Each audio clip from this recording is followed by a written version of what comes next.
Welcome. I'm Dr. Kurt Johnson from the Synergy Circles of the Evolutionary Leaders, also a member of the Pro-Social Stewardship Council, the Whole Movement Core Team, and the board of the Friends of the Institute of Noetic Sciences. And I'm here with David Curry, the author of For the Good of All Now, who will be presenting the PowerPoint on this video. David has worked in community building for 50 years in the wider pursuit of the major evolutionary transition that we are experiencing right now in the history of our planet. To cut to the chase, when I first heard David's presentation, I noted 3 points that I think will help our audience prepare for what we'll be sharing here. First, we're preparing for a world that doesn't exist yet. Second, how do we get to the world that we all want to see? And third, the answer is in the macro shift that is coming and that we must prepare for. So welcome, David, and give us a short lead-in to what we are about to see in your PowerPoint presentation. Thank you, Kurt. I really appreciate those 3 points that you chose to raise up from your viewing of this presentation. This is how I see it.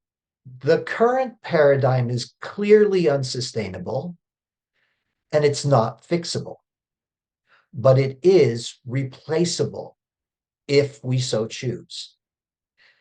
So I am inviting the audience to reimagine the future that you want to see, and to the possibility that there is a simple 4 turns path to survive and even thrive. And it is not the path that we are on.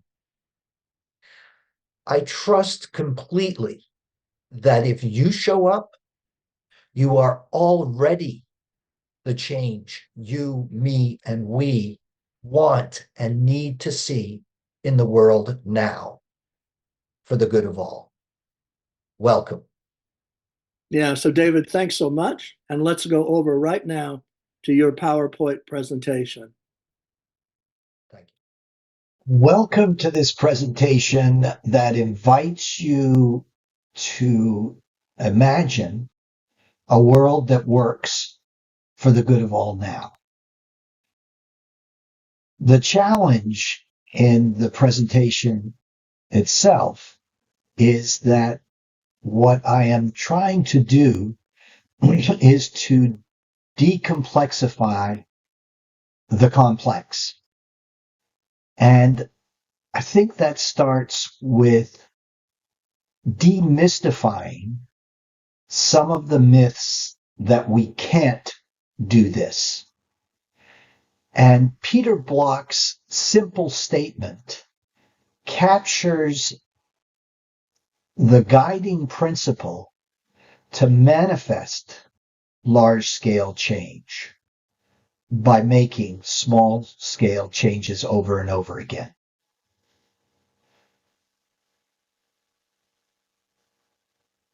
I will be making a couple of assumptions as we go into this. I'm assuming that I'm addressing a knowledgeable audience, because on every slide there's going to be a quotation, a reference, or some statement that is worthy of a presentation of its own. And we don't have that luxury of time. So I'll occasionally highlight some of the sources and resources, and I'll tell you where to find more. And what I want to preface this presentation with is just a little context. The latest limits to growth projections suggests just a sliver of a chance that we will survive the collapse beyond 2050. I intend to show you how we can increase those odds significantly.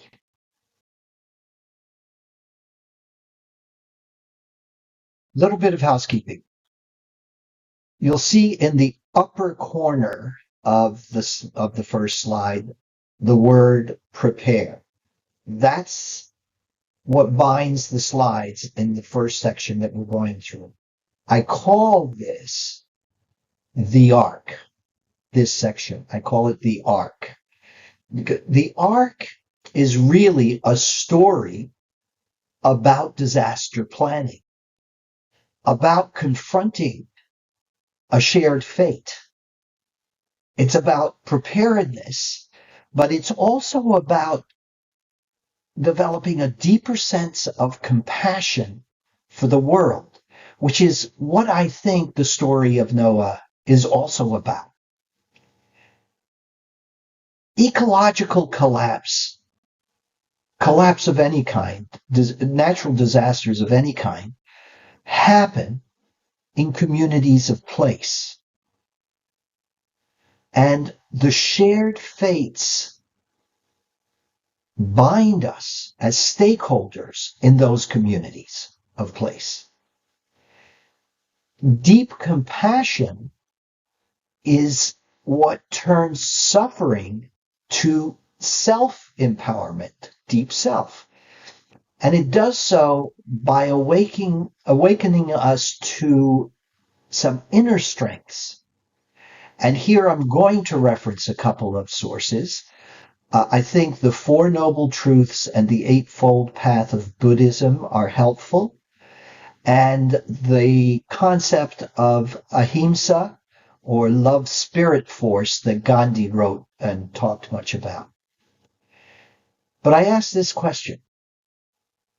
Really, in the face of ecological disaster, do we have any other option but to prepare together?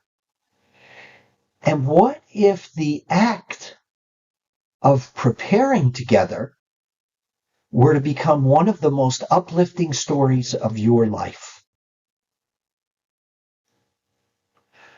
Another piece of housekeeping, the purple font is a clue that this aspect, this comment, is either new and or important. I call this a planning board slide, and this is the planning board slide for the prepare section, as noted in the upper left-hand corner. I call the section the arc. That's the story that we're working with. For our purpose is to prepare together, and the outcomes that we hope to get are deep compassion, or expect to get, are deep compassion and deep self. The way we get there are the four boxes on the right. And they start with an invitation to become stakeholders, to create an impact. You see the blue font for invitation and impact. Those two are connected on that side. On the right side, strategy and structure are connected because they are the support systems to follow the invitation and then achieve the impact that we desire, right? So what we're going to be talking about are stakeholders reimagining the future in order to prepare and build up their capacity through the practices of thick wheeze and circle in communities of belonging to achieve resilience and community recovery. This, by the way, is one of the biggest blind spots in the current paradigm. This ignoring of the strategic and structural importance of communities of place, because real impacts in real disasters, in ecological collapse, occur in real communities of place.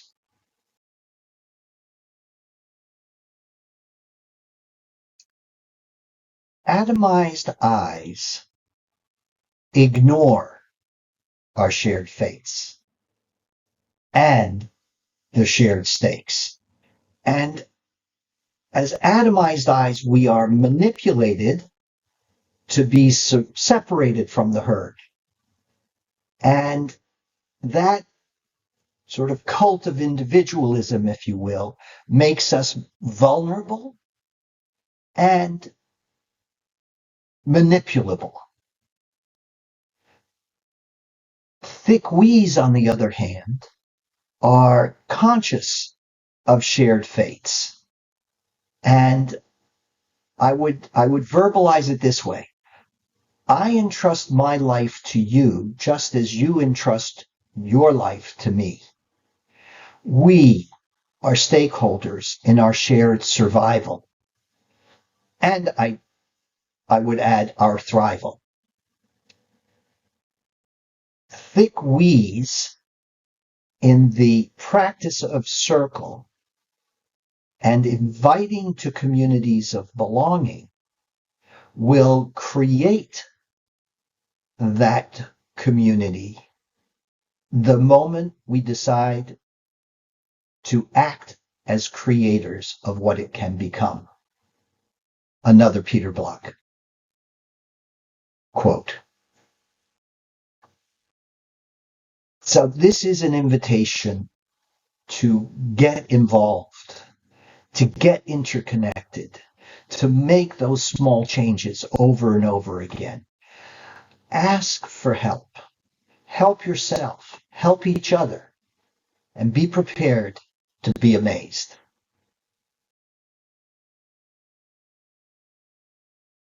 As we prepare together, we best go in with eyes wide open. Already, our planet is the hottest it's been in 100,000 years, and it's getting hotter.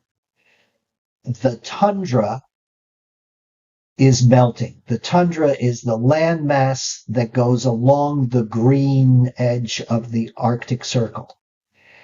When it melts, it will double the amount of methane in our atmosphere, and methane is 80% worse than carbon dioxide in terms of a greenhouse gas. Greenland, the blue blotch, has an ice pack. That's why it's blue. Once that ice pack melts, and it's melting quickly, it will cause a 24-foot rise in the level of the oceans. When Antarctica melts at the bottom, it will cause a 200-foot rise in oceans. The extinction rate today is already estimated to be between 10 and 100 times higher than the extinction rates in the previous 5 mass extinctions that occurred over 400 million years. And we've just begun this one. We've blown past 7, 9 planetary boundaries. So there's going to be suffering. And we need to turn that adversity to advantage, because that will lead to humanity rising. And here's how we get there. I think it's saying it this way. Maybe will make sense for you. I have agency. I can contribute. I get to choose to see with new eyes. I can choose to be involved. I can commit to the practices. I can interconnect. And I have agency in my community of place. Not so much the world. Our survival depends on you, me, and we becoming the change we want to see. And this will require commitment. This slide is the final slide in the art section. It is the lessons from disaster planning. A lot of this information comes from When the Dust Settles by Lucy Easthorpe, in particular the last 2 points. But also, we need to train for the next disaster, not the last one. And this next one is going to be a doozy. And remember that it doesn't happen in some distant spot. It happens in real communities of place. It's not online. And ignoring the relevancy of strategies and structures is the blind spot that we intend to overcome, to see through. In a collapse scenario, don't you think you would focus every resource on building community resiliency? So getting involved, right, it leads to deep compassion. You may not be able to move the disaster planning community, but you can be in control of yourself, and with that, your deep compassion and your deep self, you are the essential element to the recovery of your community. And that's what being a stakeholder means in communities of belonging. And because you've reimagined the future, and it includes disaster, you're able to co-build the resilience that you need to recover. And if you don't, the pain and suffering will be exponentially worse. And trust Lucy Easthorpe. No community equals no recovery. So this is the last slide on the prepare section, and every section is going to have a summary slide like this. And you can see that typically it will start with a question that I ask you to answer for yourself. And it breaks down the summary into choices, the choices of me, we in circle, we in community, and the outcomes that we want to achieve, and into two opposing, if you will,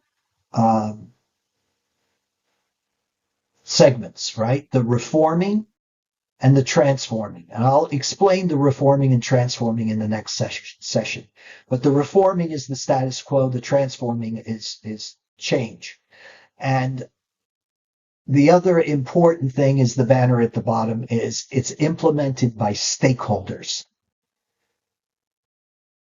So there is a path to change, and it will go through self-empowered and inspired community stakeholders. You, me, and we in our community of place are the Noahs that we want to see in the world.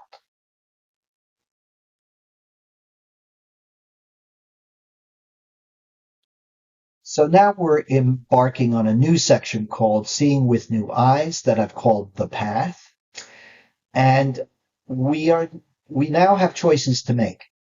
So we know that nature has recovered 5 times, and it's going to recover a 6th, and that certain species managed to survive those 5 extinctions.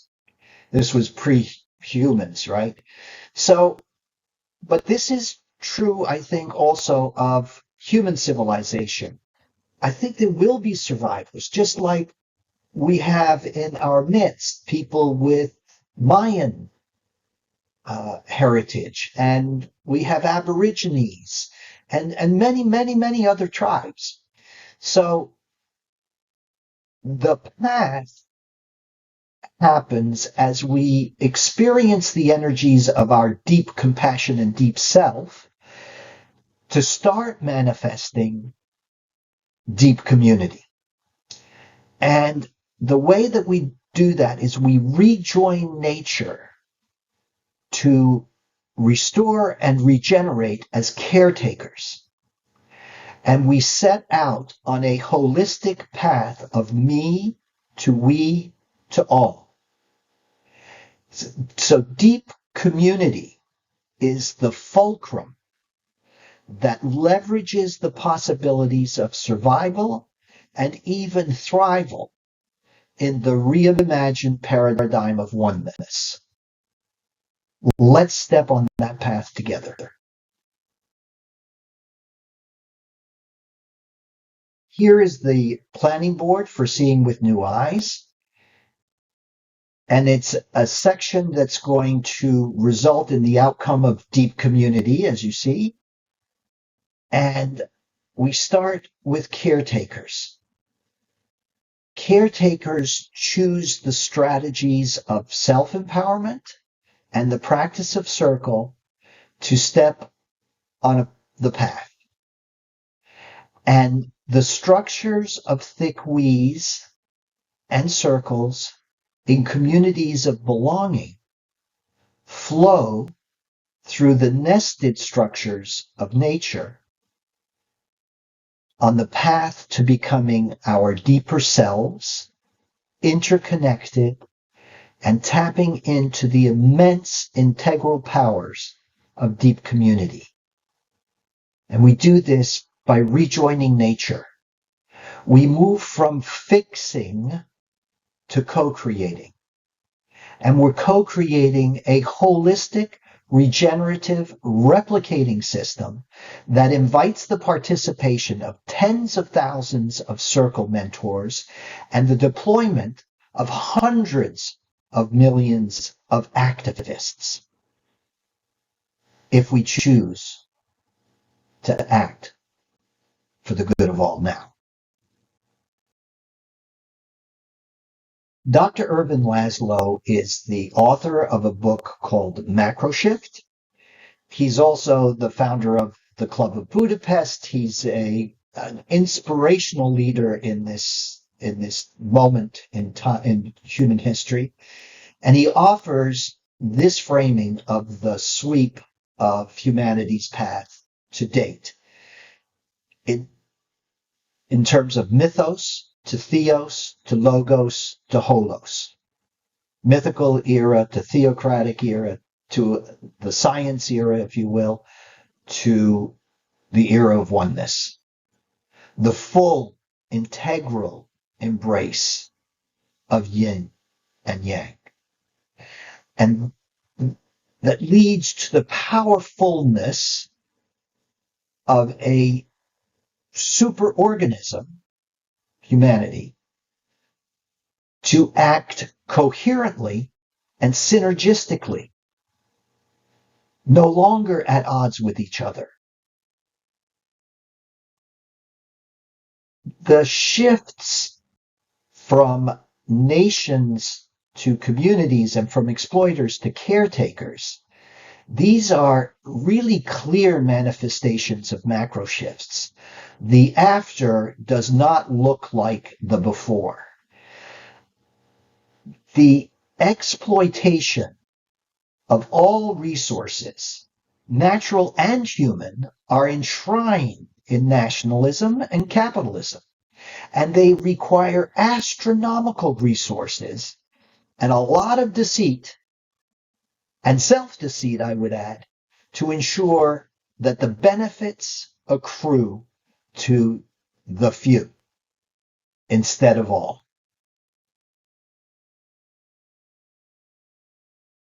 As we move into a world of oneness, that all gets turned on its head. You and me and we are preparing for a world that doesn't exist yet.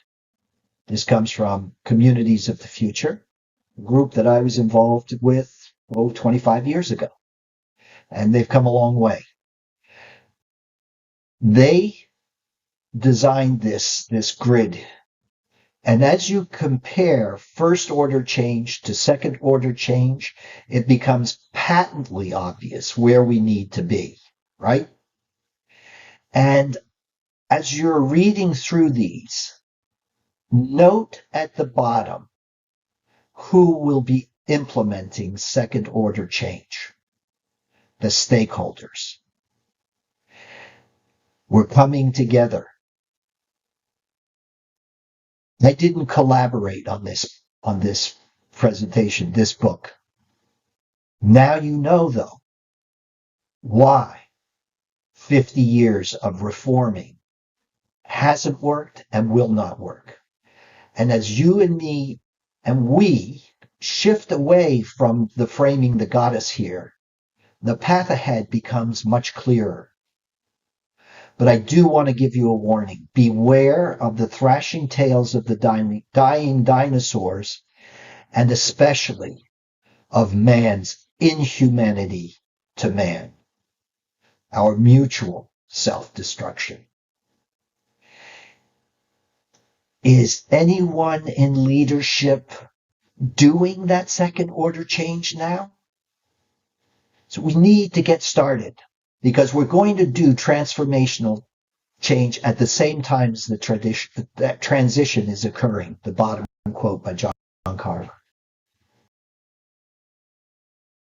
So this slide, 6 Rules for Rejoining the Natural World, really comes from the work of Jeremy Lentz, see the bottom left-hand corner, and his book, The Web of Meaning. But it was also reprinted by Yes, or published by Yes Magazine, and on February 16th, 2021. Yes Magazine is a treasure of a resource for navigating the transition together. So let's start with, how do we become better caretakers of each other and our planet? We rejoin nature. Can humans really operate as if we are not subject to the laws of nature? It's patently absurd. But it's another massive blind spot in the way we see each other and our species. So, you're likely to be familiar with these 6 rules, and I'm not going to go through each, but I have asterisked subsidiarity because it's the one that may be the least familiar and that is critical. Note that the lowest level affects the top. The people who are in charge are not. Reimagine that. Natural design is the antithesis of the resource-intensive and inefficient top-down power over hierarchy that we have today. This is my favorite slide, the nested commons. These structures are simply not compatible. Segmented hierarchical is hugely inefficient. It devours resources, and it's enforced by using power over to divert 85% of the commonwealth and put it in the hands of 12% of the population. Even worse, 46% almost of the entire Commonwealth is in the hands of 1.1% of the population. This is a plutocracy. This is inefficient, it's destructive, and it's exploitative. On the other hand, the nested, holistic, integral side exhibits that powerful, multicellular flow that seeps through the entire superorganism. It's holistic. It's interconnected. It's a nested commons that is replicating, that's efficient, that's coherent, that's caretaking.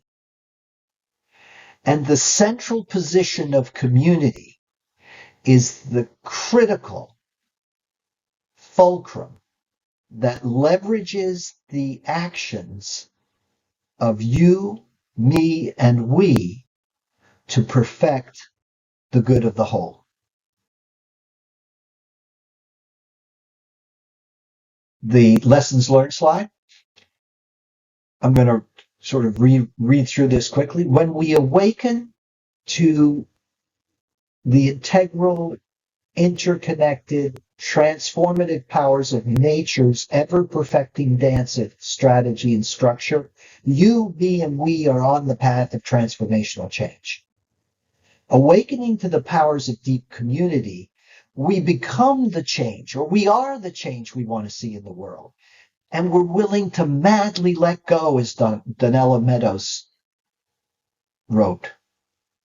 Madly let go of an attachment to fixing an unsustainable paradigm. Transformational change will not happen from the top down, nor will it depend on the experts. It will happen multicellularly from the lowest level up, from you to me to we in circle, to we in communities of belonging, to all. That is seeing with new eyes our future capacity. This is the final slide in this section. Again, I invite you to meditate and think about the 3 questions posed at the top here. As we move from the right relationship of exploiter to caretaker, we awaken ourselves to the importance of deep community. If you've lived through a disaster, you know it is a great equalizer, and that politics, economics, social status mean little, but human kindness and support counts a lot. How you, me, and we show up manifesting all of our gifts now, during the collapse, and after the great turning, that will be the measure of a life well lived.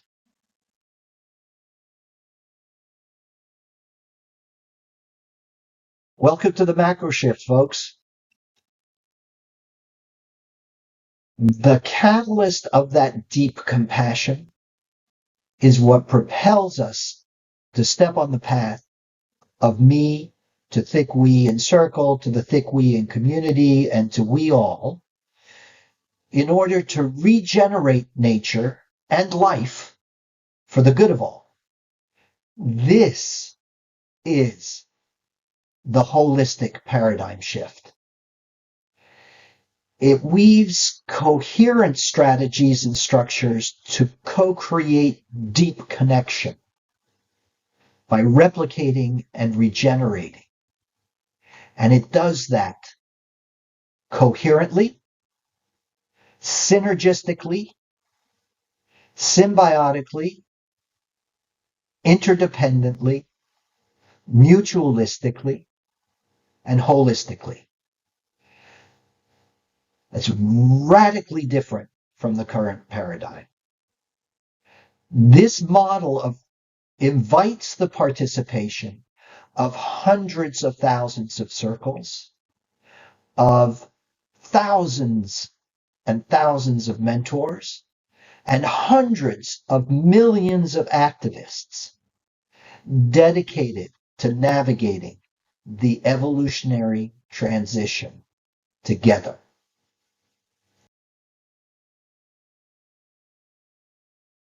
This is our planning board for the final section, the macro shift section, the next to final one. And essentially, I'm not going to go through all of this. Clearly, we're talking about a few new elements, regenerators, the invitation to be regenerators and to enter or co-create a pro-social world. And you could see that we're adding people's committees, and what we're going to achieve is important: self-rule and regeneration, or regeneration and self-rule. That's what allows us to get to deep connection.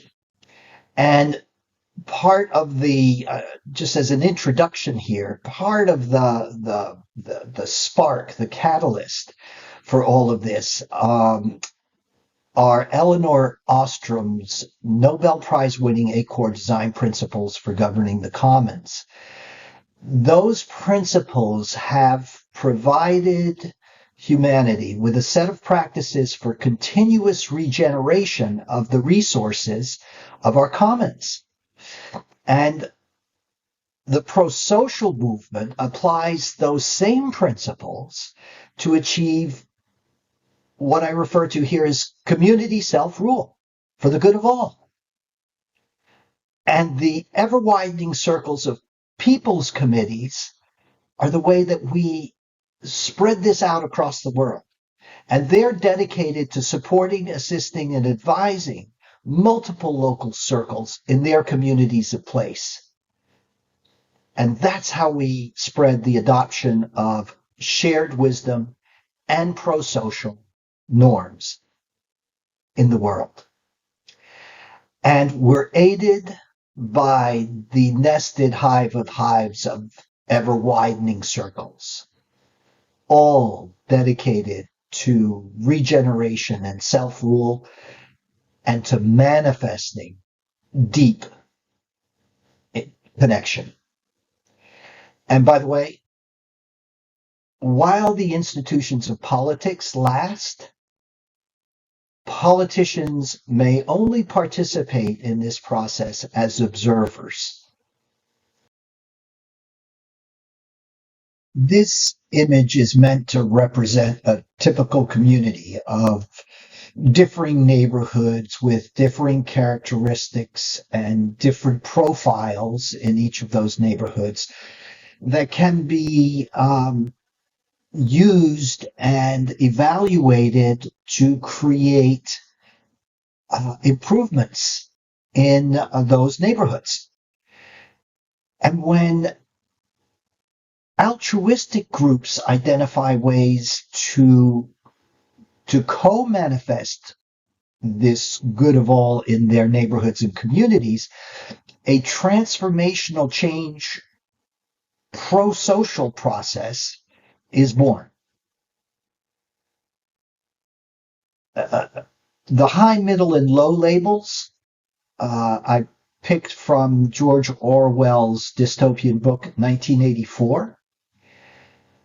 These hierarchical structures will also dissipate in a pro-social world.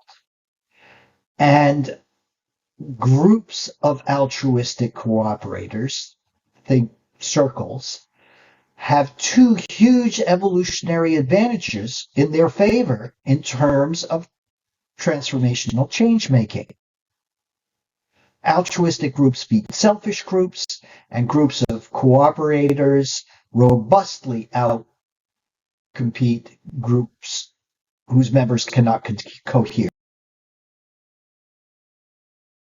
In this reclaiming the governance of the commons, I want to introduce you to the work of Eleanor Ostrom and David Sloan Wilson, the premier evolutionary biologist of our time, in my opinion. And they collaborated to express these 8 core design principles. Now, commoners view natural resources as finite, as something that we can care for, that can be nurtured, that can be regenerated, right? We've gone over that. The pro-social viewpoint adds a societal and cultural dimension to nurture the holistic and regenerative systems of self-governance of the 8 core facilitated by the 8 core design principles. And this is not theoretical. It's working. It works in real communities and real commons. And as we conclusively restore and regenerate natural resources, we could also restore institutional, societal, and cultural systems just by reclaiming the governance of our commons. And this leads to community self-rule, which is transformational.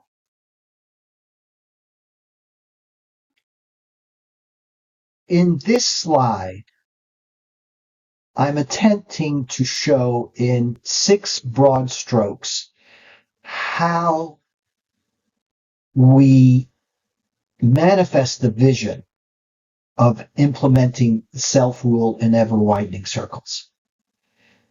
I ask you just to imagine for a second that we live in a community that has 50 shared wisdom circles, and that there may be thousands and millions of more communities, or not hundreds of thousands of more communities. This is how it works. Each circle elects a member delegate to a people's committee, which would be similar to a council of elders. And the people's committees support and advise those 50 shared wisdom circles in their hive to develop their shared wisdom for the good of all, for their community. And then in the ever-widening circles of people's committees, we can replicate shared wisdom naturally through the whole nested system. I'm going to add something here that I'm not really going to discuss in great deal, but be conscious of the fact that institutions and organizations and even theocracies are communities, and they will adapt too. Ultimately, creating fluid, multidimensionally, cooperatively managed, holistic systems for the good of all instead of the few. Here's how the 4 turns path creates transformational change. It starts with deep self. And deep self is I am self-empowered. I am a stakeholder. I am a caretaker. I'm an interconnector. And I'm awakening to replace the systems of division, oppression, separateness, and the exploitation of the commons, to replace it with the commons that works for the good of all. Deep community. In seeing with new eyes this interconnectedness and the altruism of deep community manifesting and nurtured by the shared wisdom of circle in communities of belonging, we walk the path of me to we to all.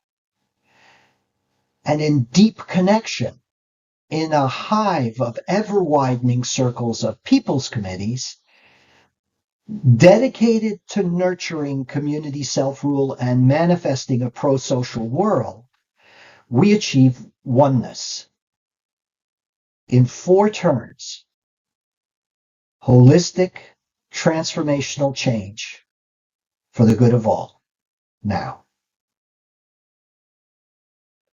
So here we are, generators. Ponder the 3 questions at the top of this slide. I think you'll probably find them revealing. And here's a 4th. Does it make sense to you to play on the reforming team in an era of collapse, or on the transforming team? Now, George Orwell, who wrote 1984, that I mentioned earlier, answered that question a long time ago. He wrote, "They would sooner or later realize that the privileged minority had no function and that they would sweep it away. In the long run, a hierarchical society was only possible on a basis of poverty and ignorance. There is only one ark, one planet, one home, one nature." We can ask ourselves, how long will the collapse last? How devastating will it be? Those are good questions. But surely the only answer that I can think of that really makes sense is that it will depend on nature and on the choices that you, me, and we make now.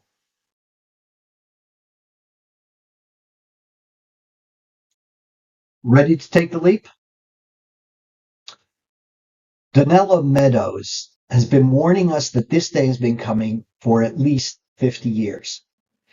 She wrote, quote, "The world is a complex, interconnected, finite, ecological, social, psychological, economic system. We treat it as if it were not, as if it were divisible, separable, simple, and infinite. Our persistent, intractable global problems arise directly from this mismatch. Solving to the problems, which is what we're doing in second order thinking, rather than the desired outcomes, is simply not working. The current paradigm is unsustainable because it is predicated on a fiction. And the fiction is that Earth's resources are infinite. They are not. Exploiting nature for the benefit of the few reveals a stark reality, my friends, and that is that emperor has no clothes."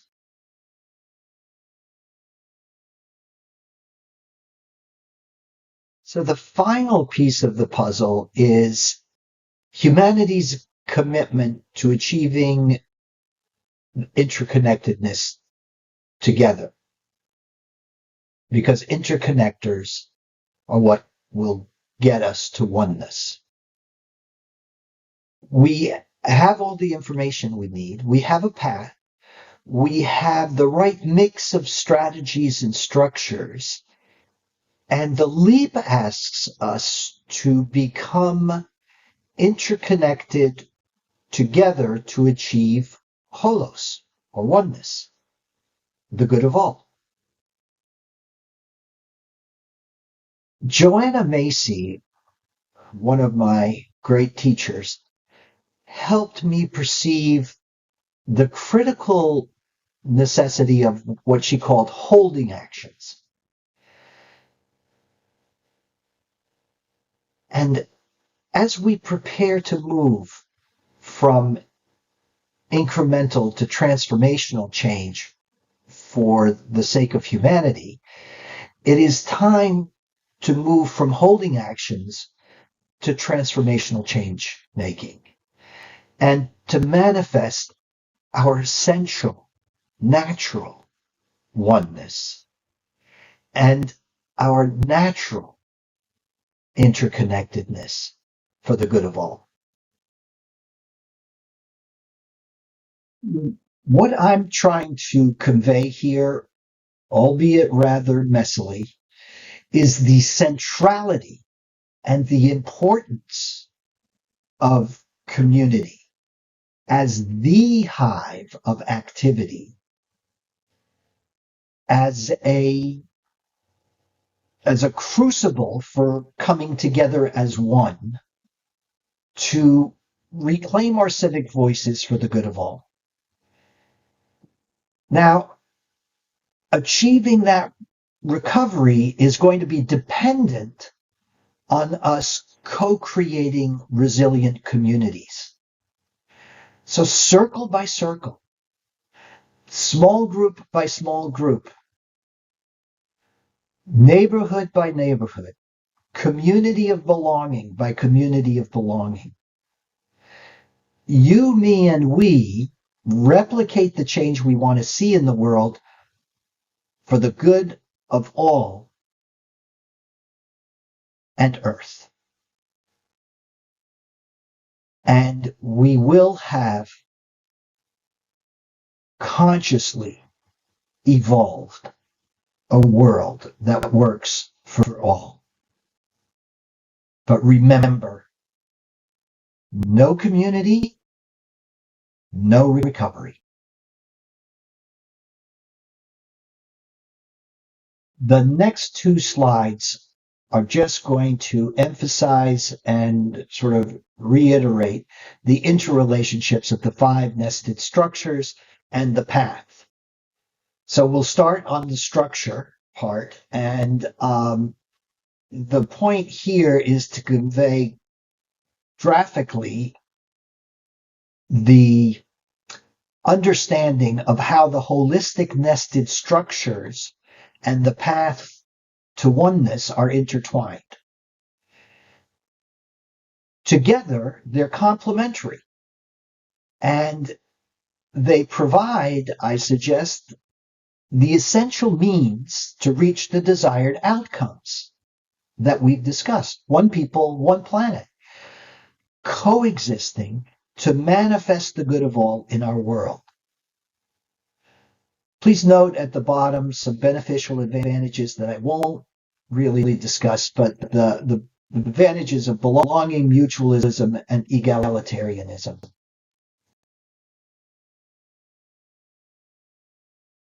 Now, emphasizing the strategies that are supported by the structures, this path weaves both strategy and structure together while focusing on deep self, deep community, deep connection, leading to oneness and thriving. This is a hero's path. There are going to be many setbacks, many hurdles, many perils to overcome as we pass through this macro shift.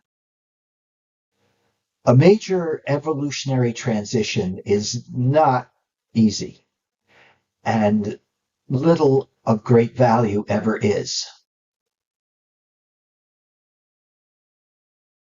I will address the tactical advantages of here comes everybody and the butterfly and multiplier effect on a different slide because they deserve more coverage.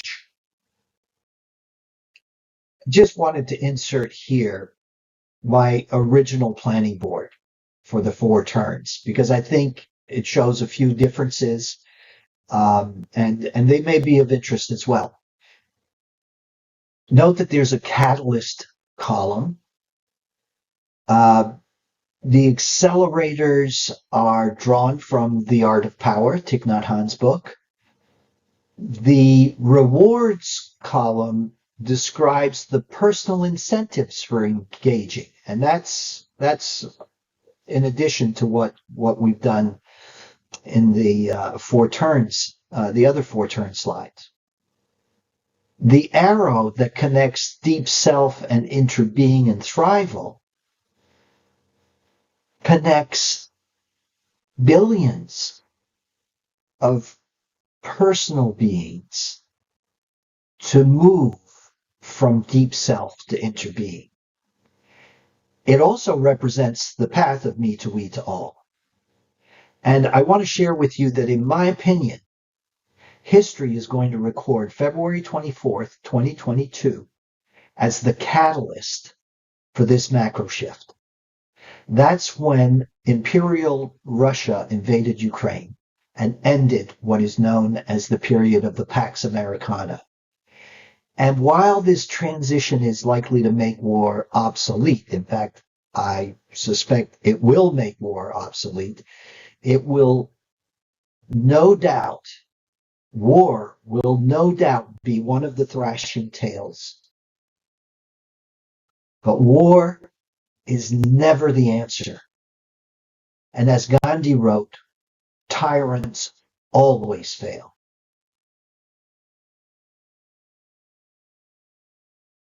Here Comes Everybody by Clay Shirky will erase any doubt that we lack the tools to cooperate on a global scale.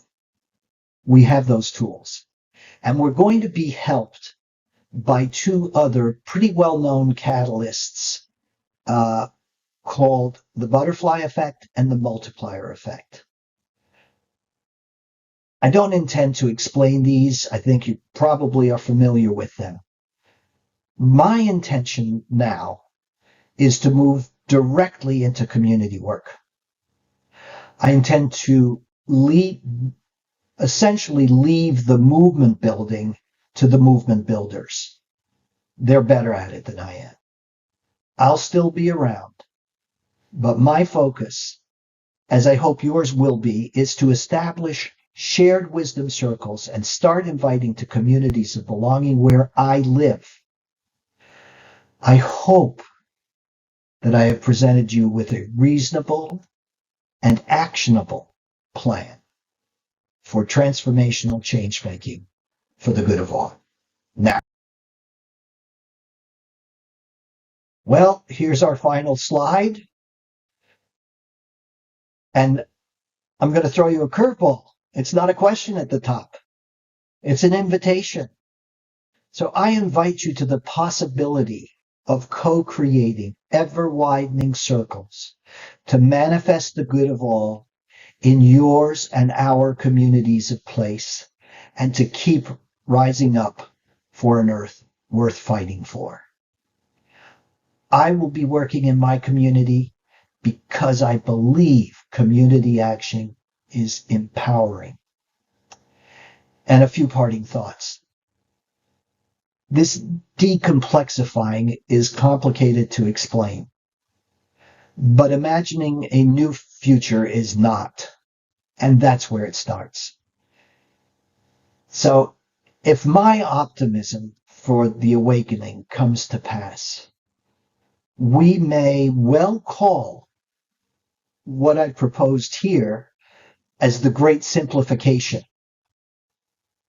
Nature has spent billions of years perfecting its systems, using its finite resources to regenerate. Can't you and me and we take those lessons and begin applying them right now?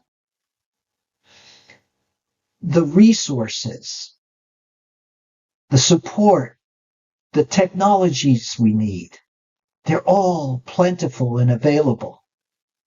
With one caveat: artificial intelligence, conceived and organized for the good of the few, will subjugate. It will not elevate humanity. I hope you will accept the invitation I read at the beginning of this slide. Amanda Gorman's recital of Earthrise can be watched on YouTube. It is spectacular. As you read these final verses, I invite you to join all of us on this path, bringing our gifts, bringing our shared wisdom, and rising up as one in support of this earth more than worth fighting for. David Sloan Wilson suggested 3 questions to evaluate the likelihood of success in terms of movement building. And I'm going to answer them in the first person. So you can imagine the questions. But first, I am inspired to show up now and every day.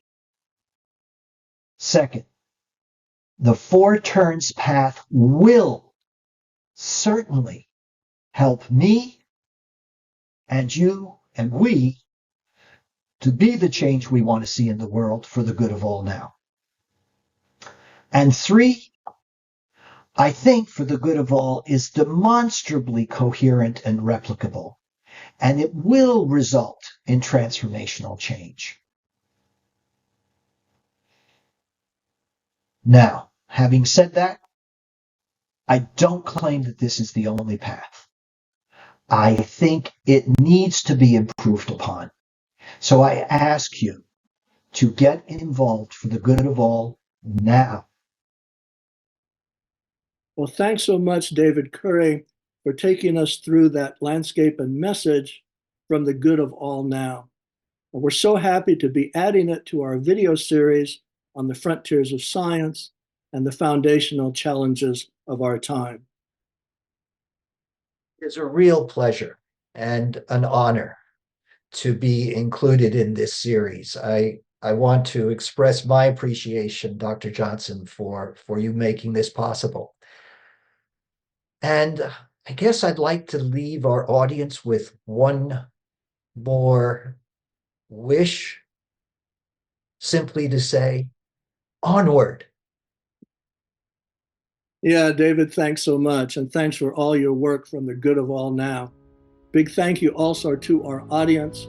We know that you're going to be joining us in this global pursuit of the world that we all want to see. Thanks so much.